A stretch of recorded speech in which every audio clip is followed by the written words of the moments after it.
Arrête-toi une seconde, juste ici. Avant de continuer, prends une respiration profonde. Je veux que tu te souviennes de la dernière fois où tu étais dans un groupe, une soirée, une réunion, un dîner de famille. Les voix s'élèvent, les rires fusent, les conversations s'entremêlent, c'est un chaos social, vibrant d'énergie. Et toi, au milieu de tout ça, tu es silencieux. Ce n'est pas un silence hostile, ni un silence d'ennui, c'est un silence plein. Pendant que les autres parlent, tu écoutes, tu observes les dynamiques, les regards, les non-dits. Mais une petite voix à l'intérieur te murmure: tu devrais dire quelque chose, ils vont te trouver bizarre, inintéressant. Cette sensation, ce poids du silence, n'est pas un défaut de fabrication, c'est une signature. Et aujourd'hui, nous allons voir comment cette signature est en réalité une arme sociale d'une puissance que personne ne soupçonne. Premièrement, comprenons la mécanique, notre société valorise l'extroversion.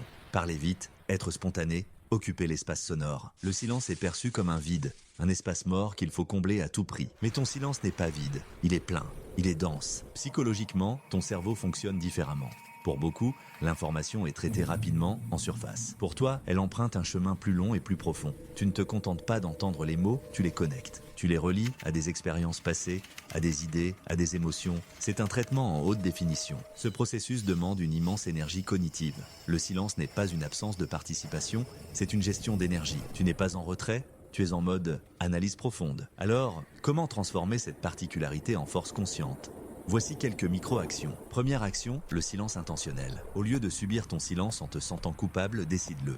Fais-en un choix actif. Change ton dialogue intérieur, passe de « je suis trop timide pour parler » à « je prends le temps d'observer la situation ». Cette simple bascule mentale retire toute la pression. Tu n'es plus une victime de la situation, tu en es le maître discret. Deuxième action, l'écoute active non verbale. Ton corps peut parler pour toi. Un contact visuel maintenu, un léger hochement de tête, un sourire sincère en coin. Ces signaux sont extrêmement puissants. Ils communiquent « je suis avec toi », ce que tu dis a de l'importance. Tu n'as pas besoin de parler pour que les gens se sentent t'écouter. Ta présence attentive suffit. C'est une forme de générosité sociale que les grands parleurs ignorent souvent. Troisième action, la question puissante. Quand tu décides de parler, ne cherche pas à ajouter une opinion de plus au bruit ambiant. Pose une question qui ouvre une porte. Une question simple comme « qu'est-ce qui t'a le plus surpris dans cette expérience ?» ou « comment te sens-tu par rapport à ça vraiment ?» Une seule question bien placée peut réorienter toute une conversation et la rendre plus profonde. Tu passes de simple auditeur à guide de la conversation. Ton intervention est rare, donc précieuse. Maintenant, voici le conseil le plus important, la véritable arme secrète de ton silence. Ton calme est une force gravitationnelle. Dans un monde social rempli d'anxiété, de besoins de validation et de performance, le calme est une anomalie. Les gens sont habitués à se battre pour l'attention. Ils parlent le plus fort, ils gesticulent, ils cherchent à prouver leur valeur. Toi, tu ne joues pas à ce jeu. En restant silencieux et centré, tu crées un pôle de basse pression. Inconsciemment, les autres sont attirés par cet espace de calme.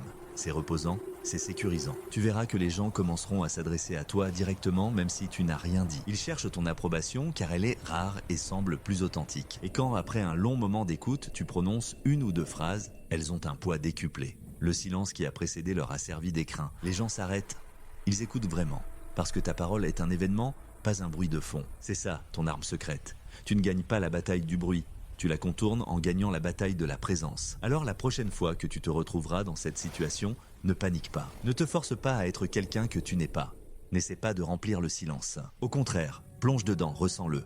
Approprie-le-toi. Ancre-toi dans ta chaise, sens le contact de tes pieds sur le sol, concentre-toi sur la respiration de la personne qui parle. Ton silence n'est pas une absence, c'est la présence la plus pure qui soit. Ce n'est pas un vide à combler, c'est un espace à offrir. Et dans ce monde bruyant et distrait, offrir un espace de calme et d'écoute est l'un des plus beaux cadeaux que tu puisses faire. C'est une super puissance. Ne l'oublie jamais.